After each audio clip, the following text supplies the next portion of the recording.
All right, folks, welcome back into the High School Huddle, your one-stop shop for everything and all things Section 5 sports. I'm AJ Feldman. He's Carl Jones. The winter season chugging along. The Buffalo Bills chugging along. The snow seemingly doesn't exist this winter, so take that for what it's worth. But, Carl, how are we doing on this Thursday afternoon? Hey, I'm not complaining about the lack of snow, I'll tell you that. But it's all good. I mean, the vibes around Western New York are definitely good, considering the Bills crept and, kind of found their way to a win last Sunday against the Dolphins and take on the Bengals this upcoming Sunday. But the vibes is all good, man. No complaints out of me. The weather's not all too bad. Y'all know I get my weekly weather rants in, but y'all not gonna get that out of me. I can't complain. Yeah, we had a pretty eventful week of high school sports. We got a pretty good round ball roundup for you last night. We got the elusive, and this only matters to us. We got to the Fairport game. That game ended at what? The Fairport Brighton 10 o'clock, maybe something like that. That was a late finish we got to somehow. Yeah, I think I got back to the station at like 10:10 or something wild like that. Yeah. Yeah. So the schedule worked out in a way where Brighton, for some reason, God bless their souls, they're starting these games at 8 o'clock on Friday nights. It works out pretty good for us, given that we're pretty close to Brighton. So we were able to get that a good finish there. We had hockey at Blue Cross Arena this past week. Not exactly the closest game, but still a nice experience for the kids to get to play in the big house, as they call it, when they play basketball there. Yeah, it was definitely dope to kind of just see how different it looks. And I got to get used again to shooting at Blue Cross Arena because the sight lines are a little different. The pucks were going a little bit faster. I don't know, maybe it was in my head a little bit. Also, the mascots was next to me. I don't know the Red Wings mascot name or the Amherst mascot name, but they was next to me trying to be in my ear the whole time. I'm like, yo, go with the kids, man. I'm trying to work. But it was cool to see them. And obviously the game wasn't too close on the scorebooks, but I'm sure the kids just have fun being in that arena. Yeah, Churchville Chalik get a big win over IQ. It's Spikes for the Red Wings and it's Moose for the Amherst. So I would say shout out to Spikes and Moose, but we don't want to give them a shout out apparently because they were doing their job. They was doing their job. It's just like I got y'all on the camera once. Like how many times you want to be in the highlight? Like come on, Spikes. But it's all good though. I understand they got a job to do. Yeah, Spikes is he's been away from the camera a while. He's not baseball season. He's got to get his name out there. So maybe that's what that's going on. But we got a lot to get to today. We had some big performances, some nice finishes. We'll start with our team of the week, and we won't bury the lead any further. Carl Jones, what do you got for us? What happened in Section 5 sports this past week? Nothing too crazy. Just my man Josh Harder, sophomore out of Avon, or should I call him Steph Curry, whatever name he prefers for the week, breaking the Section 5 single game three-point record with 14. And what's even more absurd the more I researched this, my man had 12 assists. So it wasn't like he was just ball hogging. They were just trying to get him the ball by any means necessary. It seems as if my man was still running the offense to a certain degree. He just happened to be open a lot and say, why not? I'm gonna pull it. Started the game off 12 for 15, and I'm sure someone got in his ear about, you're close to the record, so maybe the three-point percentage dwindled a little bit as he tried to pass Mr. Ryan Garwood, who set the record 3 years ago. But 14 threes, one shy of the New York State record at 15. The video is all over social media. It's this final three-pointer. The bench goes crazy. I'm sure that had to be a crazy feeling. I think the most I've ever made in a game is like 3, and I felt like I was Steph. So 14, shout out to you, Mr. Harder. And also, I remember him from the fall in soccer. So he's clearly a well-rounded athlete, getting it done wherever he pleases. Shout out to Mr. Harder from Avon. What a week for you. Yeah, I remember the night when Garwood broke the record, Ryan Garwood. It was I wasn't at Channel 8 for very long because it happened, 3 years ago. And I think we got the score. We might have gotten the score called in, which is pretty rare for, a Section 5 thing. But the fact that it was against some team out in Buffalo. So it was on the road. Obviously, nobody was there. So I remember when that happened, and Ryan Garwood, obviously one heck of a 3-point shooter. But yeah, Josh Harder, and just a sophomore. And you mentioned those stats, 12 assists, 12 of 15 to start off the game. And, his last three came about 4-ish minutes left in the fourth quarter. So it's not like, it took him 20 possessions in a row at the end of the game where they're just giving him the ball like, all right, shoot it, shoot it, shoot it. So, it wasn't a 30-point win over Mount Morris. So he wasn't able to, keep on chucking for, sportsmanship's sake. But congratulations to Josh Harder. That is one heck of a night and a heck of a way to kind of put yourself on the radar, because like you said, he's done some things in soccer before, but this is really the first, at least I have heard, of him on the basketball court. He has been having a pretty good season so far prior to this burst.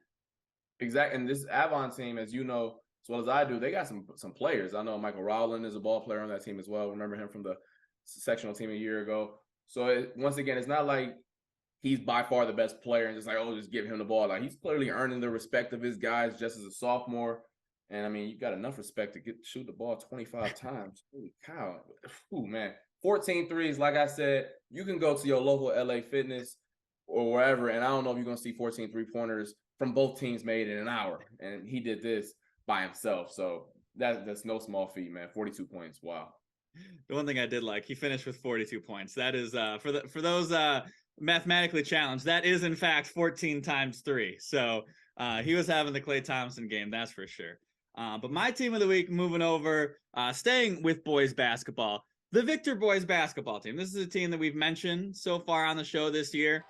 We've kind of talked a little bit how Class AA this year in boys basketball, still kind of waiting for, elite play to rise to the top. But right now, you just got to give Victor its props. They're beating every team in front of them. They're doing it in fairly convincing fashion. They've had last Friday, they beat Penfield by 1 point. They kind of hung on there. They were out 21-9 early and grinded their way to a 1-point victory, eked it out at the end. But other than that, they have just been kind of putting the beat down on other teams. Their only other close games early in the season were an 11-point win over Fairport. They beat Penfield by 13. And then most recently, we teased this as my game of the week last week. Last night, at home, taking down Mendon. Jackson Green, obviously a quality team. They've been on quite a roll since Green came back. I believe, as I wait for my internet to load, yeah, that was their first loss since the Sutherland game where Green made his return. So ever since Jackson Green's kind of been really integrating back into the lineup, they've taken care of business, including against an Amherst team that knocked them out of the Far West Regionals last year. So they've been getting it done. But Victor, just keep winning games. So far this season, it's kind of a balanced scoring effort. Garrett Clark has been leading the way. It was 27 points in that game against Mendon. Nick Leonard had 15 in that game. Cam Ryan had 11. The Victor haven't done the best job of reporting their stats. We don't have a ton out there, but Clark had 24 points in a game against Brighton. But it's just a balanced team. Clark's getting it done when he needs to, and they keep winning ball games. 11-0, still not ranked in the state, but they just keep on winning. Balance. You're 100% right, because when I went to the game where they played at home, Russian Rieta, at the beginning of the calendar year, I'm trying to see, all right, like, who's the guy on this team? Who's the guy that's going to, get them 20, 25? Really wasn't that guy. They were moving the ball well around the perimeter well, knocking out 3-pointers. Big old Nick Leonard, remember him from the football field? He's causing havoc in the middle. Got a couple football players on that team as well. But I like them. They're not going to pop off when you walk in the gym. They're not high flying, and one guy's not tween behind the back. They don't got Connor Williams at 7 feet tall anymore. Right, but I mean, I can't knock the results. I mean, you play the games in front of you, and they're winning convincingly, and majority of them. I mean, you talking about outside the 1-point win, the closest was 11. I'm like, well, shoot, if that's a close game, then man, they're doing their job. So, shout out to the Blue Devils, man. And like you talked about last week, we'll see how this parlays into the postseason success for them, because we know of late they've ran into some hiccups in that part of the season. Yeah, and like you said, it is a balanced attack. They've had kind of focal points in the past. Last year, Phil Nongwo, Connor Williams, of course. A couple years ago, Matt Caggiano, a great guard that they had there. But this year, it's kind of seems to be a a well-rounded ship for the Blue Devils, and they're getting it done. They will have, you talk about their schedule beefing up a little bit. They will get their biggest test of the season a week from tomorrow, hosting Aquinas, who is what we perceive to be the next top dog in Class AA, maybe the top dog in AA. They haven't lost to a Section 5 team this year. They are state ranked, so that should be a good one that we're looking forward to. We'll certainly be out there for Roundball Roundup next Friday. Carl, moving ahead to your under the radar team, some team that you feel deserves just a little bit more pub out there. Let's go out to the Lions, the ladies. All right, under the radar, 10-2 on the season. I was able to catch them one time last year against East Rochester. East Rochester, I did a story on them. They were undefeated, right? And I'm like, I remember this. And I'm like, okay, I recorded this on maybe like a Monday. I'm not going to air it to like a Wednesday or something. But there was a day period where they played Lions, and I didn't think too much of Lions. I'm like, all right, I can just say this is an undefeated team, make my story sound great. Well, the Lions came in there and shot the lights out. They, I think, ended up beating them by like 15 or something like that. A really, really good East Rochester team. So I kind of had my eye on them for a while. They come back this year. They did lose the ER at the beginning of the season, but then last night, avenged the L, taking down East Rochester, back on the road at the same gym that they beat them at last year. What can I say about them? Jayla Bell's their star player. Anytime you search the Lions, she's putting up some bonkers stat numbers. I wish that they updated their statistics better on the website, because I know she's at least averaging 25. I'm no exaggeration. She put up 34 last Monday, and it was a blowout, so I can't imagine what she would have put up if the game was, competitive the entire way. And then she's a sophomore. They just found this freshman, Cameron Bonnell, put up 26 the other day. Like, the Lions, I guess they got like a little pipeline of just undergrads that or underclassmen who are out there balling. Man. And then Kara Stevens as a senior, she's getting it done as well. She's got 5 steals a couple weeks ago. I like this team. They're in Class C2. They will not meet up with ER, and so a crossover game if that were to happen. But man, 15-7 last year and on to 10-2 right now. The Lions, that name is always killing me. But man, shout out to them. I love the Lions.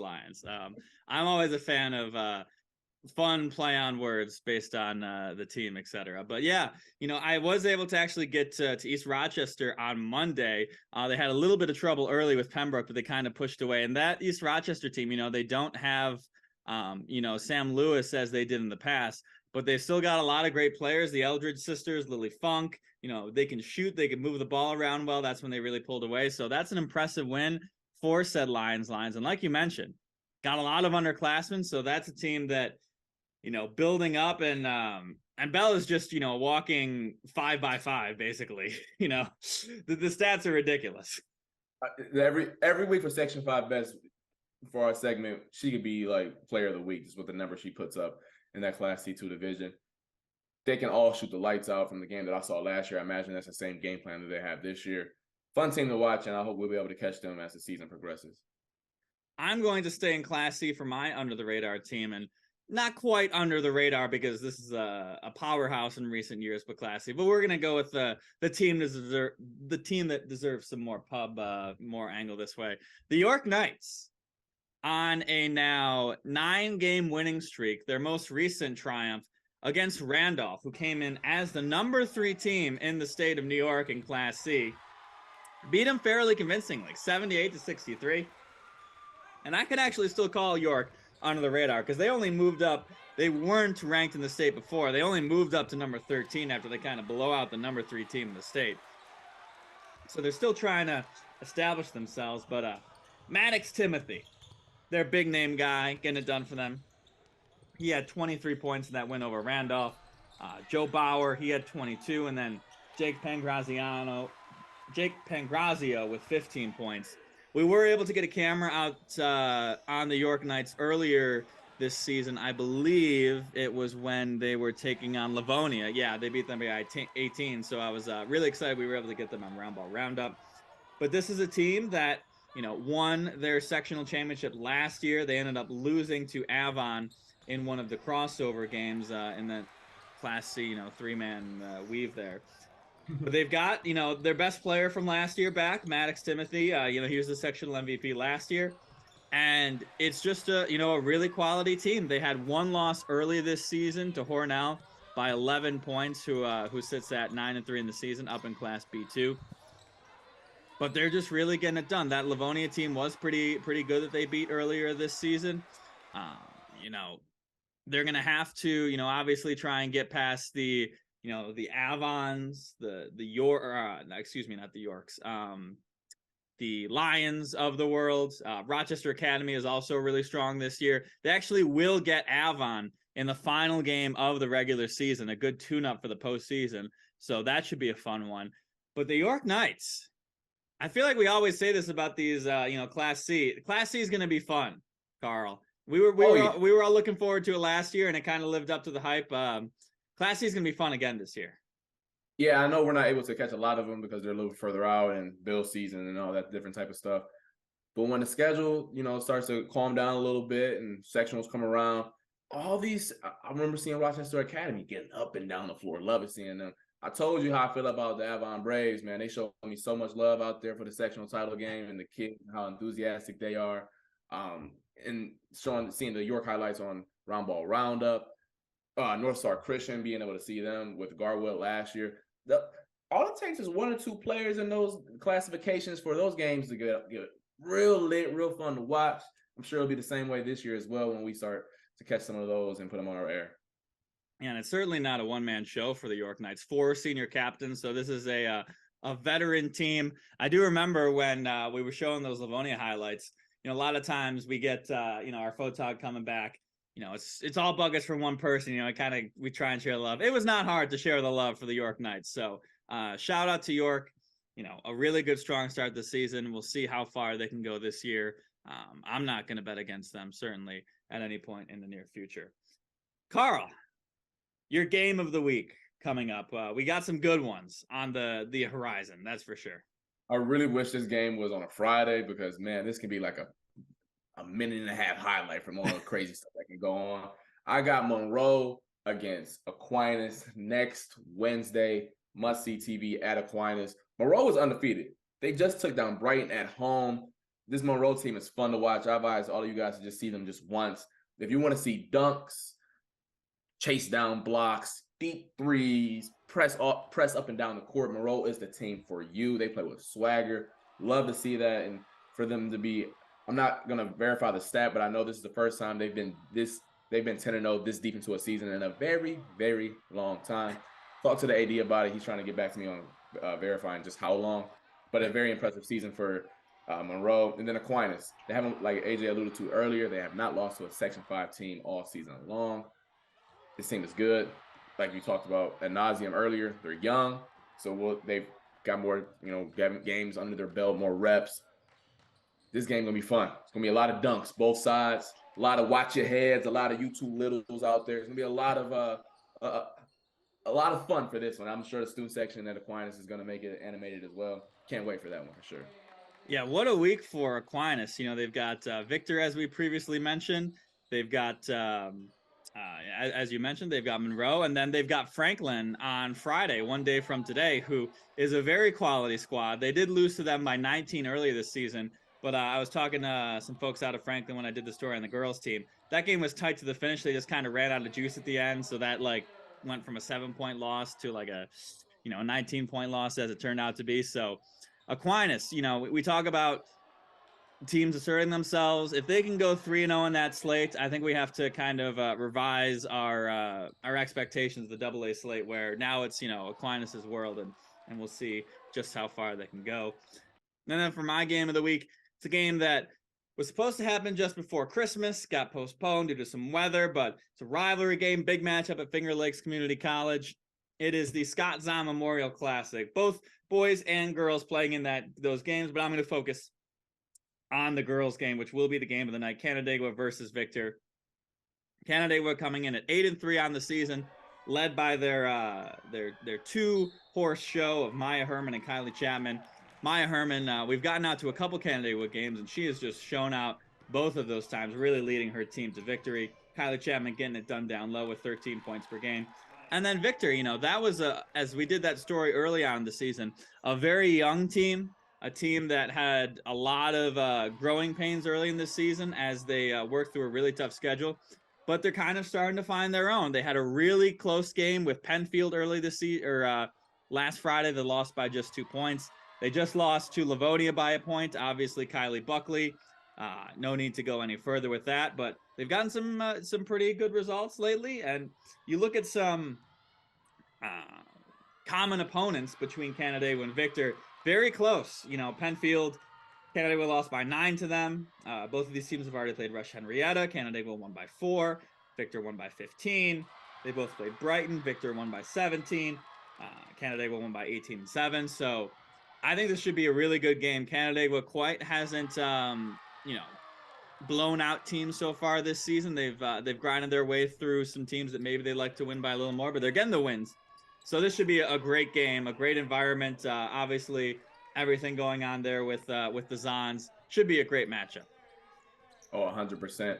And I just think about the styles of these two teams. Ashley Zon has those girls competing, playing hard. I know, if you want to go like player for player, Penfield probably has the better ones. But you were talking about the game last time that you saw. Yeah, because you were at that Victor Penfield game. Yeah, I was at that game for just a quarter, and going in, Penfield probably has the better girls. But Victor, they brought it to him up and down the court, getting physical. Grace Alexander is a great player, and they show no fear. So I know that this team is not going to back down against anyone. I'm sure they were the same way with Kylie Buckley earlier this week. And Canandaigua plays a similar style, right, where they're defensive first. So whoever is the first team that gets to 35 probably wins this game. But nonetheless, it's going to be a hard-nosed fight between both teams. And that's a game that I truly want to see who comes out on top. If a team gets to 35 points, because I don't think we have any guarantees there. No, we don't. Like I'm not kidding. Like, for those at home, these two teams play extremely hard. Canandaigua, obviously, they've held their own on the defensive end for some years now. But Victor, Ashley Zon has them playing hard, diving on the floor, boxing. Like, they play really, really hard. It's fun to watch those girls for sure. Yeah, so that game will be on Saturday, that doubleheader at Finger Lakes Community College. And then just before we wrap up here, just because they're so good, we kind of don't talk about them very much. Webster Schrader, let's just beat Fairport 80-76. What a game. What a score for a girls basketball game. And secondly, Schrader still plowing away, 12-0 on the season. What more can you say, Carl? We knew that they would improve because the Watkins sisters are a year older. I just didn't know if I expected to be 12-0. Didn't expect that. So I apologize for short selling you guys in that regard. But I mean, I saw 36 points and I'm like, am I that shocked? Like am I? Like, those girls are phenomenal, man. And I know the schedule is the way that's worked out a little bit. We haven't been able to catch a lot of their games, but I'm sure going forward, things will work out a little bit better. Just shout out to the Lady Warriors. They get it done.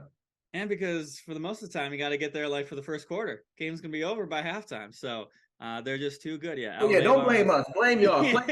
Play down to y'all talent sometimes so we can actually come to the games. All right. We're not taking fault for that. They too good. How about that? Exactly. It is their fault. That is for sure. So we've got some great games coming up for Round Ball Roundup. We should have a nice little slate there. As we mentioned, good games coming up on the weekend. Bills, Bengals, and then who knows what we got going on next week. But should be a good ride on the Section 5 slate as the regular season starting to come to a close. We got about 3 or 4 weeks left in the regular season, but sectionals on the horizon. We'll be with you every single step of the way. RochesterFirst.com. You can also check us out on YouTube, this podcast, Spotify, and Apple Podcasts, all the place to catch the show. We thank you for listening. We thank you for watching. We thank you for having us guide you through this Section 5 season. But for Carl Jones, I am AJ Fellman. Thank you very much. It is time to break the huddle. We will see you next time.